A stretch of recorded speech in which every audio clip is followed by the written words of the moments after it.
तो देखो बच्चों, लास्ट क्लास के अंदर मैंने आप लोगों को ये जो क्वेश्चन दिया था, इसके अंदर मैंने आपको एक बार बताया था, सनराइज लिमिटेड रजिस्टर्ड हुई है with capital of ₹4 lakh in share of 100 each. It issued 2000 of such share payable as 25 per share on application, 25 allotment, 20 first call and the balance as and when required. तो मैंने आपको बताया था यहाँ पे authorised capital से हमको कोई मतलब नहीं है। Registered capital is the authorised capital, उससे हमें कोई मतलब नहीं है। ठीक है, आगे की बात पर आ जाओ। All the money payable on application and allotment were duly received. यहाँ बताया था 2000 शेयर्स हैं, हमने ऑफर किए थे 2000 शेयर्स, लिखा हुआ है क्वेश्चन के अंदर। 100 ईच है, 25 एप्लीकेशन है, 25 अलॉटमेंट है, 20 फर्स्ट कॉल है, balance as and when required है। मैंने आपको बताया था जब क्वेश्चन में बैलेंस व्हेन रिक्वायर्ड लिखा होता है हम उसकी एंट्री नहीं करते। क्वेश्चन के अंदर लिखा हुआ है कि all the money payable on application allotment were duly receive but when the first call of ₹20 per share was made, यानी फर्स्ट कॉल पे ₹20 है। One share holder holding 100 share fail to pay allotment money. एक share holder जिसके पास 100 share थे, fail to pay amount due, allotment money नहीं, fail to pay the amount due. Amount due कौन सा? फर्स्ट कॉल का।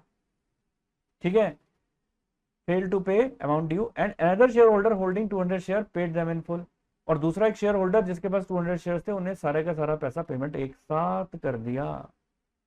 ठीक है, चलो अब बढ़ते हैं आगे। अब यहां पर देखो आ रही है बात क्वेश्चन के अंदर कि ये जो हैंडल करना है ना अपन को, कॉल्स इन एरियर और कॉल्स इन एडवांस दोनों एक इसी क्वेश्चन के अंदर हैंडल करना है। अब यहां पर मैं आपको बता दूं, फर्स्ट कॉल के ऊपर ही एडवांस है और फर्स्ट कॉल के ऊपर ही कॉल्स इन एरियर भी है। अब वो कैसे है, पहले देखो एप्लीकेशन अलॉटमेंट में तो कुछ नहीं है ना, इसकी नॉर्मल एंट्री करो। अब यहां पर मैं आपको एक नई चीज बताने जा रहा हूं। मैंने आपको शुरू में बताया था शेयर दो तरीके के होते हैं, एक होते हैं प्रेफरेंस शेयर और एक होते हैं इक्विटी शेयर। अगर क्वेश्चन के अंदर आपको कुछ नहीं लिखा तो आप उसको क्या मानोगे कि ये हमारा इक्विटी शेयर है। ठीक है, बैंक अकाउंट डेबिट, जब क्वेश्चन के अंदर कुछ नहीं लिखा हो हमेशा हम उसको इक्विटी मानेंगे। तो आप पूरा नाम लिखोगे अब से, bank account debit to equity share application. मान लो अगर प्रेफरेंस शेयर होते हैं तो क्वेश्चन के अंदर प्रेफरेंस शेयर का नाम लिखा होगा कि ये प्रेफरेंस शेयर्स हैं। ठीक है, तो आपको क्या काम करना है, पूरा नाम लिखना है अब से, खाली ऐसे नहीं कि शेयर एप्लीकेशन लिख के छोड़ दिया, ऐसा नहीं करना। तो 2000 इंटू 25 करेंगे, है ना। तो 2000 इंटू 25 कितना आ जाएगा, मैं साथ साथ कैलकुलेशन भी करता चला जाता हूँ, आप लोग देखो। तो 2000 इंटू 25 50,000 आ जाएगा। 50,000 से एंट्री हो गई ये वाली। मतलब आप ये देखो ना, एप्लीकेशन अलॉटमेंट में तो कुछ ऐसी खास बात है ही नहीं, बिल्कुल नॉर्मल है। सेकंड सेकंड हो जाएगा। आपकी जो भी प्रॉब्लम है ना चैट बॉक्स में लिख दो, मैं एक बार कंसेप्ट पूरा करने के बाद ही बात करूंगा, है ना। चैट में पढ़ता रहता हूँ। ठीक है, सेकंड है equity share, equity share application account debit.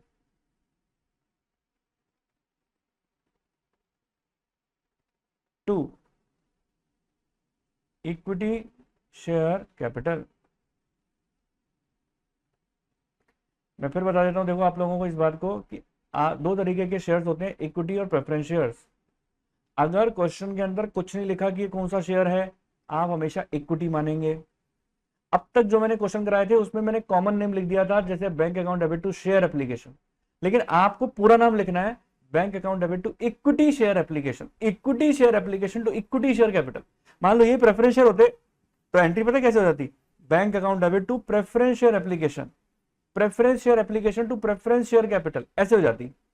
लेकिन अभी आप इसमें क्या लिखोगे, इक्विटी। ठीक है, अब आगे देखो यहां पर क्या लिखा हुआ है। अब यहां पर आप वही काम करोगे, 2000 इंटू 25। अगर स्टिल अगर आपकी कोई प्रॉब्लम है तो अभी मैं क्वेश्चन को आगे प्रोसीड करूंगा, तो अभी आपको खुद ब खुद क्लियर हो जाएगी सारी बातें। ठीक है, नेक्स्ट पढ़ते हैं थर्ड नंबर का। अब देखो अलॉटमेंट के अंदर भी देखो कुछ नहीं था, साफ लिखा हुआ है क्वेश्चन के अंदर, but when the first call of 20 per share was made, one share holder holding 100 share fail to pay the amount. यानी amount fail to pay first call के ऊपर है, ना कि अलॉटमेंट पर। तो आपकी अलॉटमेंट की एंट्री नॉर्मल एंट्री होनी है। तो एंट्री क्या करोगे, साथ साथ लिखना मेरे, equity share allotment account debit, equity share allotment account debit to equity share capital account. ठीक है, ये कितने से हो जाएगी, 2000 है। ठीक है, देखो नंबर ऑफ शेयर्स हमारे पास कितने थे, 2000 ही तो थे ना, और एक शेयर पे 25 रुपए है, तो 2000 इंटू 25 करेंगे, है ना। जहां पर भी नंबर ऑफ शेयर्स से आप कर रहे हो वो 2000 इंटू पर शेयर पे वैल्यू पे करेंगे। अब यहाँ पे अलॉटमेंट पे भी 25 है, तो 2000 इंटू 25, क्योंकि नंबर ऑफ शेयर्स हमारे पास कितने हैं, 25, तो ये कितना आ जाएगा, 50,000 का अमाउंट। ठीक है, अगर आप अपने कोई डाउट लिख के भेजते हो चैट बॉक्स में, और अगर आपका डाउट क्लियर हो जाता है तो चैट में लिख दिया करो नाउ क्लियर। थर्ड नंबर के बाद फोर्थ नंबर का चीज आ जाएगी हमारे पास, bank account debit, bank account debit to equity share allotment account, bank account debit to equity share allotment account. ठीक है, bank account debit to equity share allotment account में कितना आ जाएगा, अब देखो 2000 है, जितने मांगे थे उतने पूरे मिल गए, ना तो इसमें कोई कॉल्स इन एरियर है ना कोई कॉल्स इन एडवांस है, प्रॉपर आ गए 50,000 एंड 50,000। ओके, 50,000 आ गया। फोर्थ के बाद अब फिफ्थ नंबर पर आ जाओ। अब फर्स्ट कॉल, अगर आपको याद हो तो देखो मैंने आपको क्या बताया था कि फर्स्ट कॉल की एंट्री मांगने वाली पूरे से होती है। ठीक है, मांगने वाली फर्स्ट कॉल की एंट्री कितने से होती है, पूरे से होती है। तो आप एंट्री क्या करोगे, इक्विटी शेयर, देखो मैं पूरे पूरे नाम लिख रहा हूं, equity share, equity share first call account debit to equity share capital, equity share first call account debit to equity share capital account. कितने से हो जाएगी ये, कितने से हो जाएगी, 2000 से हो जाएगी, 2000 इंटू 20, 2000 इंटू 20, तो ये कितने से हो जाएगी, 40,000 से, ये भी 40,000 से। फिफ्थ के बाद सिक्स नंबर पर आ जाओ अब आप, bank account debit, bank account debit to equity share first call. अब आप बताओ इक्विटी शेयर फर्स्ट कॉल के ऊपर आपने कितने पैसे मांगे हैं, कितने शेयर पे मांगे हैं। आप बोलोगे सर हमने देखो 2000 शेयर्स पे मांगे हैं पैसा, 2000 पे मांगे थे ना। अब इसमें से कितने शेयर होल्डर ने पैसा नहीं दिया था, क्वेश्चन के अंदर लिखा हुआ था 100 शेयर होल्डर ने पैसा नहीं दिया था, मैं ऊपर ही पढ़ चुका हूँ, क्वेश्चन के अंदर लिखा है ना, but when the first call of ₹20 per share was made, one share holder holding 100 share fail to pay amount due. तो 2000 में से 100 शेयर होल्डर ने पैसे नहीं दिए, तो कितनों ने दिए, 1900 ने। तो 1900 इंटू 20 कर दे, लो कर दो, 1900 इंटू 20 इंटू 20। अगर आप चाहते हो नहीं कॉल्स इन एरियर का अकाउंट खोलूं तो कॉल्स इन एरियर डेबिट कर देना, वैसे तो खोलने से कोई सेंस नहीं है। फिर अब यहां पर कॉल्स इन एडवांस भी है, देखो बचा कुचा कितना पैसा है, 100 रुपीज का शेयर था, 25 एप्लीकेशन पर है, 25 अलॉटमेंट पर है, 50 हो गए, 50 प्लस 20 70 हो गए, तो बैलेंस में कितने बचेंगे, 30। भाई 100 में से 70 का हिसाब किताब हमारे पास है, तो बैलेंस कितने कितने बच रहे हैं, 30, है ना। वो जो 30 रुपीज बैलेंस व्हेन रिक्वायर्ड जब लिखा तो खाली लिखा होता ना बैलेंस ऑन सेकंड कॉल, मैं सेकंड कॉल की एंट्री करता, लेकिन जब लिख दिया ना इसने बैलेंस व्हेन रिक्वायर्ड, तो आप सेकंड कॉल की एंट्री नहीं करोगे, आप सेकंड कॉल की एंट्री नहीं करोगे। यहां तक बात क्लियर है। अब देखो अब आती है बात, यहां पर 30 रुपीज जो थे ना बैलेंस के, बैलेंस के 30 रुपीज आपको यहां पर मिल गए, मांगे नहीं थे तो भी मिल गए, मांगे नहीं थे तो भी मिल गए। कितने कितने शेयर्स पे, 200 शेयर्स पे, ये देखो लिखा है ना 200 शेयर्स पे, ये रहे 200 शेयर्स के ऊपर 200 इंटू कितने रुपए, 200 इंटू 30, अब पता लग गया ना 30 कैसे आया, तो ये आ जाएगा 2 3 6 6000। अब दोनों का जो क्रेडिट है ना उन दोनों का टोटल डेबिट में लिख दो, 38,000 प्लस 6,000 इज इक्वल्स टू 44,000। ठीक है जी, चलो। तो देखो अब तक जो भी मैंने आप लोगों को क्वेश्चंस कराए, आप लोगों को मैंने होमवर्क दे चुका हूँ, इसके क्वेश्चंस जो भी अपने टॉपिक किए उनके आप क्वेश्चंस करना, इन केस कोई दिक्कत आती है तो उन क्वेश्चंस को अपन क्लास के अंदर हैंडल करेंगे। ठीक है, अब आपको क्या काम करना है, मैं आपको एक बात बताना चाहता हूं। एक बार रिव्यू ले लेते हैं, टॉपिक कौन कौन से पढ़े। मैंने आपको एट पार का क्वेश्चन कराया, ठीक है। मैंने आपको एट प्रीमियम का क्या कंडीशंस होती हैं वो कराई, ठीक है। मैंने कॉल्स इन अरियर भी बताया आपको, मैंने आपको कॉल्स इन एडवांस भी बताया, और ये बात भी बताया कि कॉल्स इन एरियर और कॉल्स इन एडवांस जब एक साथ आ जाते हैं तो क्या करते हैं, ये बात भी आपको बताई, ठीक है। कॉल्स इन एरियर का मतलब क्या है कि कुछ शेयर होल्डर हमें पैसे नहीं देते, ठीक है। मान लो ये पर्टिकुलर पर्सन है, इससे मैंने किस्तें मंगाई कि मैंने कहा भाई तुम अपनी एप्लीकेशन के 2 रुपये दे दो, अपनी अलॉटमेंट के 3 रुपये दे दो, फर्स्ट कॉल के 2 रुपये दे दो, सेकंड कॉल के 3 रुपये दे दो। अब वो उसने अलॉटमेंट देने के बाद वो फर्स्ट और सेकंड कॉल दे ही नहीं रहा। मैंने बोला देख भाई दे दे, मान जा मान जा मान जा, तेरे पास 200 शेयर्स हैं, इसका पैसा दे दे। वो मानने को रेडी नहीं है। अब उसका क्या ट्रीटमेंट करना है, क्या गुंडे भिजवाऊं मारने कूटने के लिए, उसको हाथ पैर तोड़ के आ जाए, लेकिन क्या उससे मुझे पैसे मिल जाएंगे क्या? नहीं। मेरे पास तो एक ही रास्ता है कि मैं बोलूंगा भाई देख तेने जो 2 किस्तें जमा करा रखी है ना, वो क्या हो गई, जब्त हो गई, जब्त। क्या हो गई, जब्त, समझते हो ना। अब वो तो मेरे पास मेरे हो गए पैसे, अब ना शेयर तेरे हैं और ना वो पैसे तेरे हैं, यानी वो पैसे फोरफीटेड हो गए, फोरफीटेड, क्योंकि तूने पैसे तो दिए नहीं बाकी के, और जो तेरे जो जमा कराए हुए पैसे हैं वो फोरफीट हो गए। अब क्या करेंगे हम, ये जो तेरे वजह से शेयर है ना, अब हम किसी और को भेज देंगे, किसी और को बेचेंगे, समझ रहे हो ना आप। ये सिनेरियो है। तो इस सिनेरियो को देखते हुए मैं आपको बता देता हूं, अब आपको जो टॉपिक पढ़ना है वो क्या पढ़ना है, four feature of shares and reissue of share. Four feature of shares and reissue of shares, ठीक है। तो पहले कराऊंगा आपको four feature of shares, four feature of shares. तो मैं आपको बता देना चाहता हूं, four feature of share basically at par और एट प्रीमियम पर होता है। क्या डिस्काउंट पर भी होता है? नहीं। जब इशू डिस्काउंट पर नहीं होता तो फोर फीचर कैसे डिस्काउंट पर होगा?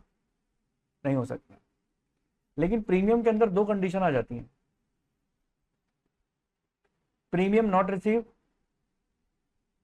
And premium receive. अब आप बोलोगे सर ये कौन सी बीमारी का नाम है ना, प्रीमियम रिसीव या नॉट रिसीव, ये किस चिड़िया का नाम है, यही बोलोगे ना। बताता हूं, क्वेश्चन के साथ बताऊंगा कि प्रीमियम रिसीव या नॉट रिसीव को अपन क्या करेंगे, ठीक है। चलो अब बढ़ते हैं आगे की ओर, अब बढ़ते हैं आगे की ओर, ठीक है। At par, at par. अब मैं फोर फीचर करने जा रहा हूं एट पार पर। मान के चलो 1 शेयर है at the rate rupees 100 each, 1 share at the rate rupees 100 each, 20, 30, 20, 20, 10। Application, allotment, first call, second call, third call, ठीक है। और यहां पर आप एडिशनल इंफॉर्मेशन लिखो, only application money, only application money paid by share holder, only application money paid by share holder, ठीक है। Point number 1 आ गया। और पॉइंट नंबर 2 लिखो, called up to second call. तो क्वेश्चन क्या बात बोलता है, क्वेश्चन ये बात बोलता है एक शेयर होल्डर ऐसा है जिसने के पास 100 शेयर्स थे, और उस 100 शेयर पर हमने 20 रुपीज एप्लीकेशन पर मांगने थे, 30 रुपीज अलॉटमेंट पर, 20 रुपीज फर्स्ट कॉल पर, 20 रुपीज सेकंड कॉल पर, और 10 रुपीज थर्ड कॉल पे। और उस शेयर होल्डर ने केवल एप्लीकेशन मनी चुकाया और बाकी कुछ भी पैसा नहीं चुकाया। हालांकि कंपनी ने उससे जो मांगे थे ना, वो केवल सेकंड कॉल तक ही पैसा मांगा था, थर्ड कॉल मांगा ही नहीं था, थर्ड कॉल मांगा ही नहीं था, मांगे कितने थे, केवल सेकंड कॉल तक। अब देखो मैं आपको एक बात बता देता हूं, बात मेरी ध्यान से सुनना, 4 फीचर की एक ही एंट्री होती है जब्त करने की, ठीक है, और सब कुछ उल्टा करेंगे जो इशू में करते थे। आप इशू में क्या एंट्री करते थे, bank account debit to share application, share application to share capital, ये करते थे ना। तो अगर दोनों एंट्री को नेट किया जाए, शेयर एप्लीकेशन से शेयर एप्लीकेशन को काट दूं, तो नेट एंट्री क्या बनती थी, बैंक टू शेयर कैपिटल। अगर आप अलॉटमेंट में देखो तो अलॉटमेंट में भी क्या एंट्री करते थे, share allotment to share capital, bank account debit to share allotment. अगर शेयर अलॉटमेंट से शेयर अलॉटमेंट को कैंसिल कर दो तो नेट एंट्री क्या बनती थी, बैंक टू शेयर कैपिटल। यानी एक गौर से अगर मैं बात बोलूं तो हमेशा क्या होता था, शेयर कैपिटल हमेशा क्रेडिट ही हो रहा है, आप देख लो एंट्री के अंदर पुरानी। लेकिन 4 फीचर में क्योंकि हम कैंसिल आउट करने जा रहे हैं, तो अब आपकी शेयर कैपिटल अकाउंट क्या हो जाएगा, डेबिट हो जाएगा। उल्टा हो गया ना, शेयर कैपिटल डेबिट, और जो जो पैसा नहीं मिला वो सब क्रेडिट हो जाएगा। अब क्या नहीं मिला, ना तो अलॉटमेंट मिला, ना फर्स्ट कॉल मिला, ना सेकंड कॉल मिला, तो to share allotment, to share first call, to share second call, और टू शेयर फॉरफिटेड, ठीक है। अब देखो इसके अंदर आगे क्या होने वाला है। मैंने बताया यहां पर आता है कॉल्ड अप अमाउंट, कौन सा अमाउंट, कॉल्ड अप, जितना मांगा गया। यहां आता है नॉट पेड अमाउंट, जो पेमेंट नहीं किया गया है, और यहां आता है वो अमाउंट जो पेड कर दिया, जिसको हमने जब्त कर लिया। अब आप देखें यहां पर कॉल्ड अप अमाउंट कितना था, इस एक शेयर के ऊपर क्या हम 20 रुपए एप्लीकेशन के मांग चुके हैं, हाँ मांग लिए। 30 रुपए मांग चुके हैं क्या अलॉटमेंट के, मांगे तो थे, मिले नहीं है वो एक अलग बात है, मांगे तो है ना, कॉल्ड अप तो किए ना, फर्स्ट कॉल के भी कॉल्ड अप तो किए ना, सेकंड कॉल के भी कॉल्ड अप किए, थर्ड कॉल कॉल्ड अप किया था क्या, नहीं, मैंने बताया था ना, called up to second call. तो यानी आपने क्या क्या कॉल्ड अप किया है, 20 प्लस 30 50, 50 प्लस 20 70, 70 और 20 90, 90 रुपीज आपने कॉल्ड अप किए हैं, तो 90 रुपीज यहां पर लिख सकते हैं, है ना, क्योंकि यहां पर कॉल्ड अप अमाउंट ही आता है। मैंने 90 लिख दिए। उसने नहीं चुकाया अलॉटमेंट का पैसा, तो लो अलॉटमेंट के 30 रुपीज है, मैंने लिख दिए 30। इसके बाद देखो अगर मैं आगे की बात बोलूं तो आपकी देखो फर्स्ट कॉल पे कितने पैसे नहीं मिले, फर्स्ट कॉल पे 20 रुपए नहीं मिले तो आपने 20 रुपए लिख दिए, सेकंड कॉल पे फिर 20 रुपए नहीं मिले तो आपने 20 रुपए लिख दिए, एप्लीकेशन के 20 रुपए हैं तो अपन ने फिर 20 रुपए लिख दिए। जो मिल गया ना वो टू शेयर फॉरफिटेड में आता है, जो पेड हो गया, ठीक है। तो यानी ये अमाउंट पेड अमाउंट है, और ये जो अमाउंट है ना, ये सारे ये नॉट पेड अमाउंट है। अब पता है आपको क्या काम करना है, आपको ये लिखने के बाद आपके नंबर ऑफ शेयर्स कितने थे, आपका नंबर ऑफ शेयर एक शेयर था ना, आप 1 से इंटू कर दो। यहां पर मान लो 10 शेयर है, आप 10 से इंटू कर दोगे, यहाँ पर 2000 शेयर है तो 2000 से इंटू कर दोगे, जितने नंबर ऑफ शेयर है आप उससे इंटू कर दोगे। तो ये कितना हो गया, 90 30 20 20 20, ठीक है। चलिए अब आप बोलोगे सर ये बात तो ठीक है, समझ में आई, तो पहले तो बताओ ये बात किस किस बच्चों को समझ में आई, समझ में आ गई तो एक बार लाइक मार दो, फिर आगे की बात करता हूँ। सबको समझ में आ गया, चलो सबको क्लियर है। अब बढ़ते हैं आगे। अब देखो अब क्या चीज आ रही है, देखो यहां पर, अब देखो एक क्वेश्चन और आपको बताता हूं।